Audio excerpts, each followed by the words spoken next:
Olá, boa tarde, bem-vindos ao nosso encontro online aqui. Tô gravando esse vídeo um pouco mais rápido para o pessoal que não conseguiu entrar na sala, tá? Peço por gentileza que nos próximos encontros entrarem até as 14h10, porque depois desse horário a gente não consegue mais permitir a entrada. Na verdade, não sou eu, é o próprio aplicativo que não permite, tá bom? Bom, hoje nós vamos falar sobre compreensão da palavra de Deus e amadurecimento da fé. É o nosso encontro referente ao mês de abril, que nós não podemos nos reunir, então a gente está tentando recuperar aí para que possa ser viável a confirmação do crisma de todos vocês no mês de maio do ano que vem, tá bom? Bom, para começar, gostaria que vocês inclinassem a cabeça, fechassem os olhos, silenciasse o coração, respirasse.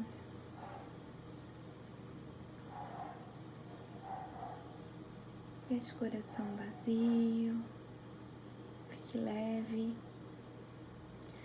Vamos, Senhor, primeiramente agradecer pela semana que o Senhor nos conduziu nos nossos estudos, na nossa casa, com a nossa família, nos dando paciência para que nós possamos suportar, Senhor, esse período difícil.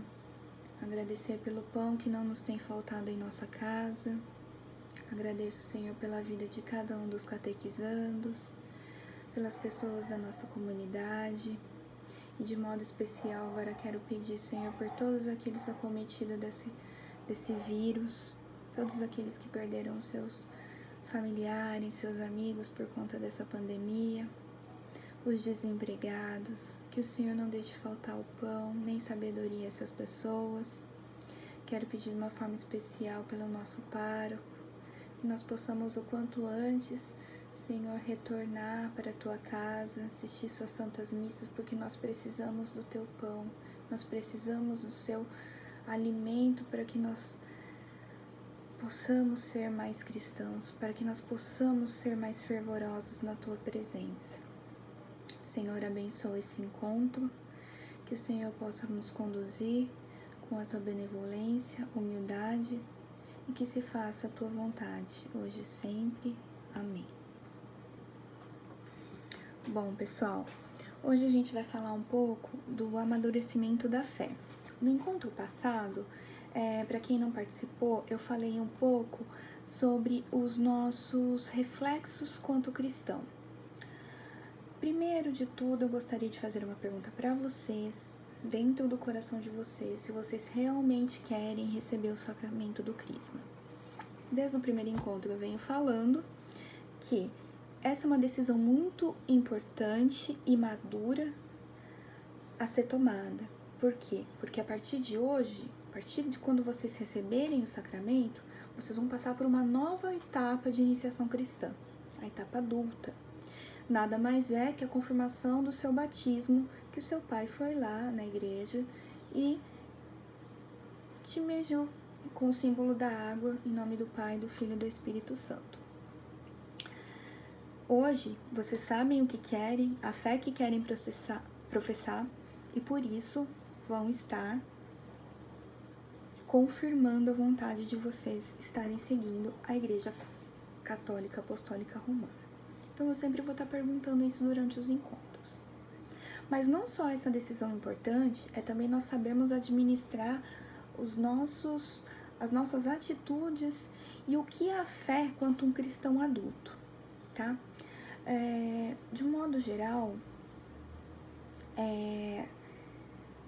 algumas pessoas acabam se distanciando da igreja depois que terminam o crisma, mas na verdade a responsabilidade e a maturidade na fé é justamente permanecer na igreja, permanecer nos caminhos do Senhor, seja de qual modo for, porque nós somos o futuro da igreja, nós somos a continuação.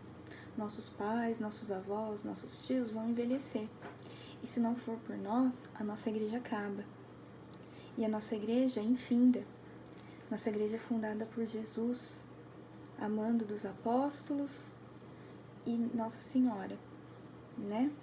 Então, é a igreja mais antiga cristã, né? Cristã do mundo. E nós não podemos deixar com que isso aconteça. A gente sabe que o número de jovens vem diminuindo e a gente tem que ser a esperança da nossa fé, não só na nossa comunidade, no Brasil e no mundo. Então, vou falar um pouquinho de fé. Vou ler um texto sobre a comparação entre um alimento do nosso dia a dia e a nossa fé. O texto chama Uma comparação bastante significativa com o fé e o café. Nosso povo sul-mineiro cultiva bastante café. O café é uma cultura que movimenta a economia do nosso país. Sua origem está ligada a uma lenda muito antiga. Num dado momento do século III d.C., um pastor de cabras chamado Caldi, certa noite ficou ansioso quando suas cabras não retornaram ao rebanho. Quando saiu para procurá-las, encontrou-se saltitando próximo aos arbustos, cujos frutos estavam mastigando e que, obviamente, foi os que lhe deu a estranha energia, que Caldi nunca vira antes. Dizem que ele mesmo experimentou os frutos e descobriu que eles os enchia de energia, como aconteceu com o seu rebanho. Caldi, evidentemente, levou essa maravilha, dádiva divina, ao mosteiro local, mas as reações não foram favoráveis. Eles atearam fogo nos frutos, dizendo serem obra do demônio. O aroma exalado pelos frutos torrados nas chamas atraiu todos os monges para descobrir que estava causando aquele maravilhoso perfume, e os grãos de café foram rastelados das cinzas e recolhidos. O abade, que no caso é o frade superior do mosteiro, mudou de ideia, sugeriu que os grãos fossem esmagados na água para ver que tipo de infusão eles davam. E os monges logo descobriram que o preparado os mantinham acordados durante as rezas e períodos de meditação. Notícias dos maravilhosos poderes da bebida espalharam-se de um monastério ao outro, e assim, aos poucos, espalharam-se por todo o mundo. Antes de traçar as etapas do amadurecimento da fé, vamos acompanhar as etapas para a formação e a produção do café. O cultivo do café passa pelas seguintes fases. Primeiro, a preparação. Para iniciar uma plantação de café, é necessária a preparação do terreno com todo o seu processo. Também é necessário fazer um canteiro de mudas, cada pezinho de café em cada saquinho de terra. Seria uma espécie de período de incubação, em que as mudas vão crescendo e adquirindo uma certa resistência. Isso dura em média 3 a 4 meses, quando são plantadas no terreno, já preparadas e bastante propício para adquirir seu tamanho natural. Depois, vem a assistência à plantação. Depois de plantado, os pés de café demoram de 3 a 4 anos para começarem a produzir frutos. E o agricultor percebe que o sucesso da colheita depende, em parte, da assistência de cada um dos cafeeiros, né? Todo ano é necessário fazer a adubagem do café. No período de chuvas e de mais umidade, pelo menos, a terra fica melhor e aí pode-se colocar esterco ou adubo. A capina também é importante para o café. A capina é a fase importante antes da colheita porque ajuda os cafezais a se livrar dos matos e manter a terra em condições propícias para a fertilização. Segundo os antigos, a primeira capina ajuda a chegar um pouco mais à terra nos pés de café, e uma segunda capina seria necessário para tirar a terra do pé de café e poder enruar o café, que facilitará a colheita, para deixar os cafés mais soltinhos. E aí vem a florada. A florada do café se inicia com as primeiras chuvas da primavera. Ela deixa os guias dos pés de café todos branquinhos de tanta flor. O cheiro dos cafezais, depois que soltou a florada, é algo incrível e já foi tema de inspirações para poetas e cantores. Quem não se recorda da bela canção Cafezal em Flor? É uma música antiga, não sei se vocês vão saber. Vamos levar isso para a nossa fé. Como que isso a gente pode trazer para o dia de hoje? A nossa fé é individual. Ninguém põe fé no nosso coração, a não ser Deus. Mas nenhuma pessoa, sua mãe, seu pai, não passa a fé dele para você. A fé é individual, a fé é conquistada. E a nossa fé é como um pezinho de café. Nós precisamos aprender a cuidar. Geralmente, quanto jovens, a gente não tem uma maturidade cristã, a gente não tem uma responsabilidade de fé. Mas é a partir do sacramento do crisma que nós começamos a aprender a administrar a nossa vida quanto cristão e administrar também a nossa fé. Nesse caso, a nossa fé compara-se ao pezinho. Então, nós precisamos ter intimidade com Deus. Não uma intimidade formal. Fale com Deus no seu dia a dia, seja numa palavra. Fale como se fosse seu amigo. Deus não necessita de palavras, meras formalidades, palavras difíceis. Deus não necessita que você saiba rezar algo decorado. Deus necessita que você procure Ele. Deus necessita que você sempre esteja perto dele, porque Ele é o nosso melhor amigo.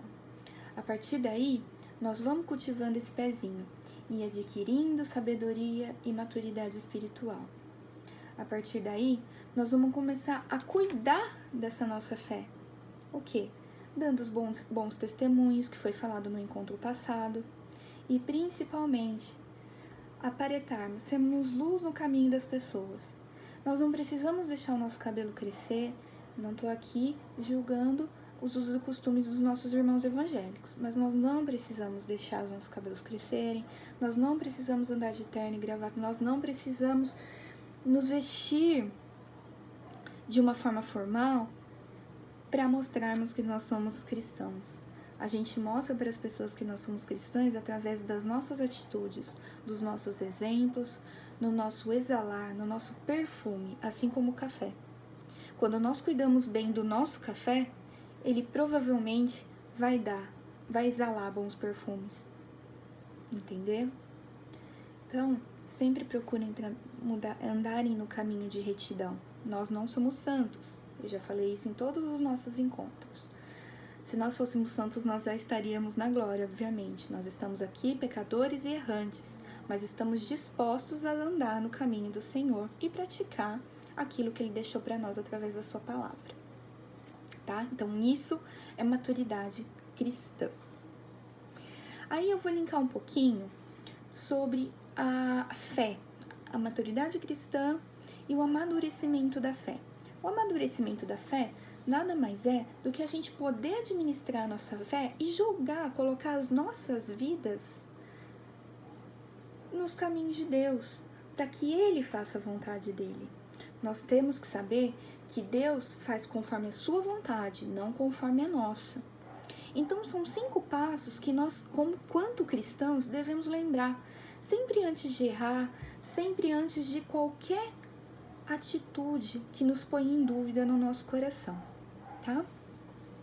Eu vou ler um texto pequeno aqui e vou comentando conforme a gente for chegando num tópico mais importante. O texto chama Queremos Ser Gente. Eu sou uma pessoa que cresce, vou construir a harmonia em mim. Há certo momento da vida em que se pergunta: quem sou eu? Para que eu quero viver? O que eu quero da vida? Isso não é somente o que eu quero profissionalmente, se eu quero ser um dentista, se eu quero ser um médico, um engenheiro, um piloto de avião, enfim. Quem eu sou? Quem eu sou hoje, Maíra? O meu papel na sociedade? O que eu faço de bom para os meus amigos, para os meus pais, para minha gama de pessoas que vivem ao meu redor? Para que eu vivo? Primeiramente, eu vivo para a honra e glória do Senhor.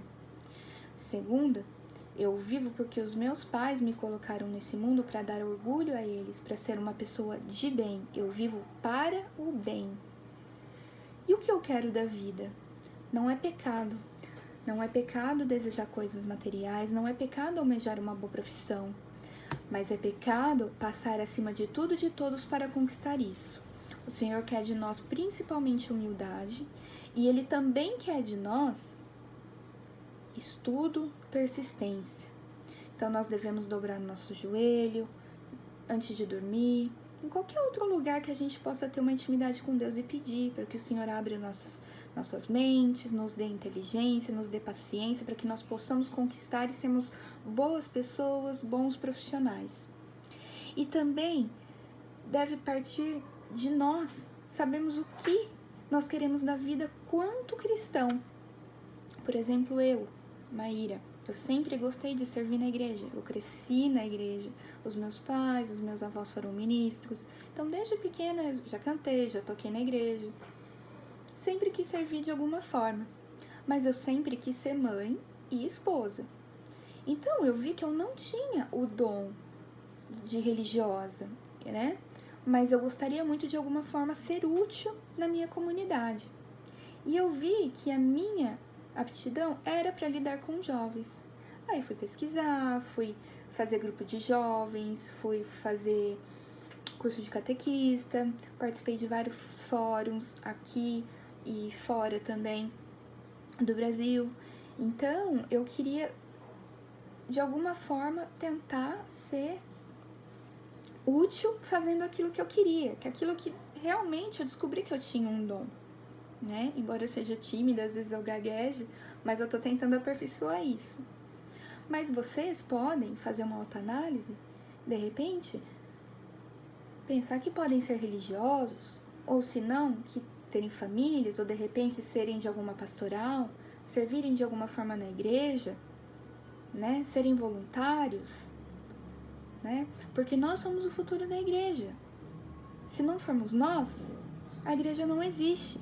Então, tamanha é a nossa responsabilidade quanto cristão. E isso é responsabilidade de fé. Bom? Então, para que nós possamos adquirir essa maturidade cristã e essa responsabilidade de fé, tem alguns passos muito simples que nós sempre devemos fazer uma autoanálise entre nós. Aceitar-se como pessoa. Nós somos pessoas, não números, não coisas. Porém, nós somos inacabados, temos valores e deficiências. O que existe do mais importante em nós não é a fama, não é o diploma, o bom emprego, o dinheiro, mas é a aceitação como pessoa, como seus valores, bem como a descoberta e o motivo do porquê ele está vivendo. Certo? Você se conhecer e saber por que você está ali, qual é a sua utilidade e o que você pode fazer para proclamar a boa nova do Senhor. Seja na sua escola, seja na igreja, seja ouvindo um hino. De alguma forma, nós precisamos espelhar isso como cristãos.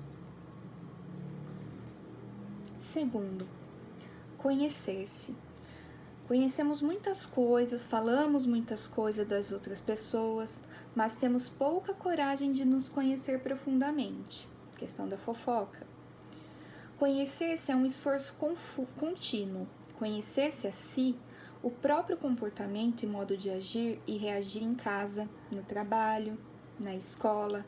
Por isso, devo ter uma consciencibilidade para olhar e sentir a mim mesmo, os outros, o mundo e a igreja.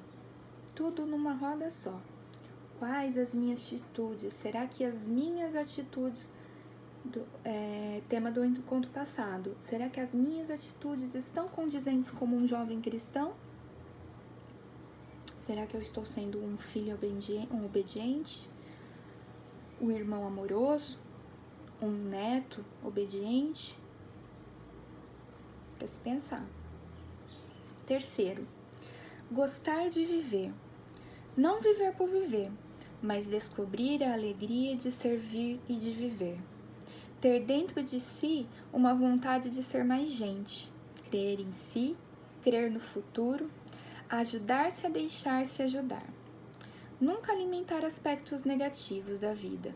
Não falar de tristeza, de dor, de sofrimento, nem ganhar rancor, ciúme, vingança e inveja.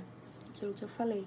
Nós temos todo o direito de almejar em sermos pessoas bem resolvidas financeiramente, profissionalmente, mas não desejando o que é dos outros, e sim galgando o que é nosso por direito, que nós fizermos por merecer.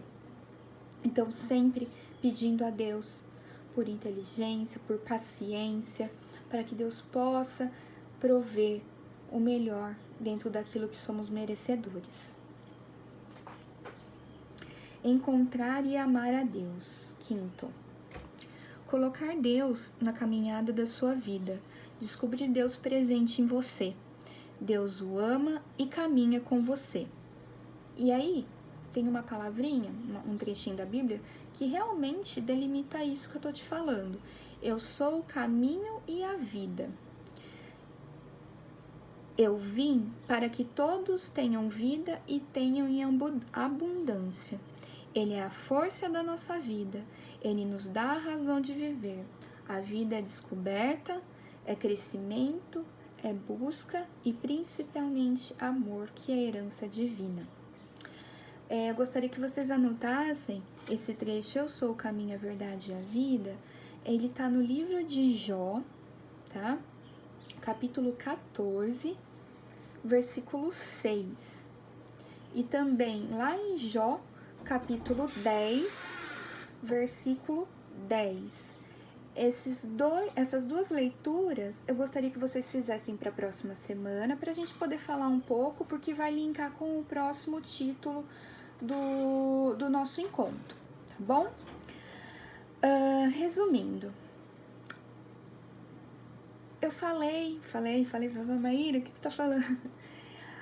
O verdadeiro intuito do Crisma é incentivar, orientar a vocês jovens a serem adultos cristãos, porque o que vocês aprenderem hoje, o que vocês vão levar para a vida toda até a velhice de vocês, entendeu? A vida não é fácil, a vida é difícil, e se é difícil com Deus, imagine sem Deus. Então, eu vou só falar um pouquinho para vocês poderem só mensurar o tamanho da responsabilidade e glória que nós temos, a oportunidade de estarmos na igreja, estarmos em comunidade e principalmente estarmos aqui num encontro virtual, por telefone, por computador, pelas redes sociais. Eu tive a oportunidade de conhecer alguns jovens cristãos em países onde o cristianismo é crime, onde crer em Jesus Cristo, você pode ser morto. Onde ter uma Bíblia em casa, você pode ter os pulsos cortados, você pode morrer. Por exemplo, o Irã. O Irã é um país árabe, 98,8% de religião muçulmana, mas os nossos irmãos muçulmanos, eles respeitam a fé. Porém, alguns países como o Irã, eles são governados por radicais de extrema direita ou extrema esquerda, que são xiitas, sunitas, vocês já devem ter ouvido isso na aula de história. E esses radicais, eles matam em nome de Alá, Deus deles. Mas na verdade isso não é a prática de religião, isso daí é uma prática do inimigo. Os nossos irmãos muçulmanos, eles respeitam, eles dão um livre-arbítrio para você escolher a sua religião. Mas nesses países as pessoas não têm opção. Elas são obrigadas a ler as escrituras, elas são obrigadas a ter os seus cultos, as suas missas, em fossos subterrâneos. E quem que ajuda a catequizar essas pessoas? São os nossos irmãos missionários. Os nossos irmãos missionários evangélicos, os católicos. E essas pessoas também correm risco de serem mortas. Pensa bem, você morar num país onde você nega Jesus para salvar sua própria vida. Enquanto nós aqui somos livres, nós temos livre-arbítrio de proclamar e professar a nossa fé onde quer que seja. Olha o privilégio que nós temos. Certo? Não precisa ir muito longe não, lá no Irã, em Omã, Afeganistão. Vamos aqui, ó, para o nosso norte do país. Lá no Pará, Roraima, Amazonas, aquelas comunidades ribeirinhas que moram em casas de palafitas. Palafitas são aquelas casas flutuantes na beira do rio. São comunidades que ficam a 2, 3 dias das cidades. E muitas vezes, essas pessoas são sedentas da palavra de Deus, do corpo e do sangue de Cristo. Essas pessoas têm oportunidades, às vezes, de cada 2 meses, um padre sair da cidade local e viajar 2, 3 dias de barco para poder rezar uma missa na comunidade, para poder ministrar a hóstia, o corpo e o sangue para essas pessoas. Imagine o privilégio de nós termos as nossas igrejas do nosso lado, podermos participar da mesa do Senhor todos os domingos, com exceção agora da pandemia. Mas vocês têm a oportunidade de estarem aqui em contato comigo, em contato com o Frei, tendo as missas online. Olha o privilégio que nós temos quanto cristãos. Então nós temos que ser muito gratos por isso. Muito gratos. Gratidão imensa. E por último, que eu quero deixar para vocês, que todos esses 5 aspectos, 5 pilares para que nós possamos amadurecer a nossa fé, que é aceitar-se como pessoa, conhecer-se, gostar-se de viver, cultivar-se, ou seja, cuidar-se, e encontrar e amar a Deus. Tudo isso faz parte de um só fundamento. Nós, quanto cristãos. Nós, quanto cristãos, que precisamos agradecer sempre. Gostaria de dizer que Deus dá aquilo que a gente precisa, não aquilo que a gente quer. Portanto, quando nós vamos orar a Deus, nós precisamos pedir o que é melhor para nós, porque Ele sabe o que é melhor para nós, não nós. Que seja feita a sua vontade, Senhor. E assim, nós vamos entender que o que está acontecendo de mal hoje, que talvez a gente procrastinou, reclamou, vai ser bom para nós lá no futuro, mas a gente só vai conseguir ver isso lá na frente. Então, coloca nas mãos de Deus, tá? Então, essa é a palavra que eu queria deixar para vocês, responsabilidade cristã e amadurecimento da fé. Ter fé não é tudo dar certo na sua vida, é dar errado, mas você ter a força de seguir em frente, tá bom? Vamos finalizando o nosso encontro. Espero que vocês leiam a leitura. Próximo encontro da semana que vem, às 2h. Procurem ser pontuais, tá bom? E eu preciso da presença de vocês, tá? Porque tá contando presença esses encontros, tá? Com exceção da Ana Laura, né, da Ana Laura de Souza, que ela tá com um problema de conexão, então eu tô passando para ela esses encontros virtuais, mas os restantes não tem por que não participar, tá? Então, assim, nós precisamos ter 70% de pontualidade. Infelizmente, se não participarem, eu vou ser obrigada a recorrer ao Frei e ele não vai deixar crismar lá em maio, tá? Então, esse é um outro ponto da maturidade cristã e da responsabilidade de fé, né? Nós temos um dever quanto cristão e são encontros legais, a gente dá risada, tem dinâmica. Eu espero que vocês gostem, eu tô tentando fazer o possível para que isso se torne mais agradável. Eu não vejo a hora de encontrar com vocês novamente, pessoalmente, mas eu acredito que isso vai demorar, né? Meados de setembro, outubro. Enquanto isso, a gente precisa passar o nosso conteúdo e também avivar a nossa fé, tá bom? Então, vamos rezar uma Ave Maria, um Pai Nosso para finalizar. E qualquer dúvida, eu peço que entre em contato comigo no particular. Eu estou à disposição, tá bom? Senhor nosso Deus, quero agradecer por esse encontro. Quero agradecer por cada um que pôde participar, os que não puderam, que tenham acesso e entendimento desse conteúdo. Que o Senhor possa nos dar uma semana abençoada, que o Senhor possa abençoar o emprego dos nossos pais, dos nossos amigos, dos nossos avós, e não deixe faltar pão em nossos lares. Senhor, abençoa também todos os doentes que estão nos hospitais. Abençoa aqueles que estão sofrendo por conta dessa pandemia. Senhor, abençoa a cada um que está trabalhando na linha de frente em todas as circunstâncias dessa ocasião que está acontecendo. E por fim, abençoa cada um de nós. O Senhor sabe o que passa no coração de cada um de nós. Se faz presente na nossa vida. É o que eu te peço e te agradeço. Rezar um Pai Nosso que estás no céu, santificado seja o vosso nome, venha a nós o vosso reino, seja feita a vossa vontade, assim na terra como no céu. O pão nosso de cada dia nos dai hoje, perdoai as nossas ofensas, assim como nós perdoamos a quem nos tem ofendido, e não nos deixeis cair em tentação, mas livrai-nos do mal. Amém. Ave Maria, cheia de graça, o Senhor é convosco. Bendita sois vós entre as mulheres, bendito é o fruto do vosso ventre, Jesus.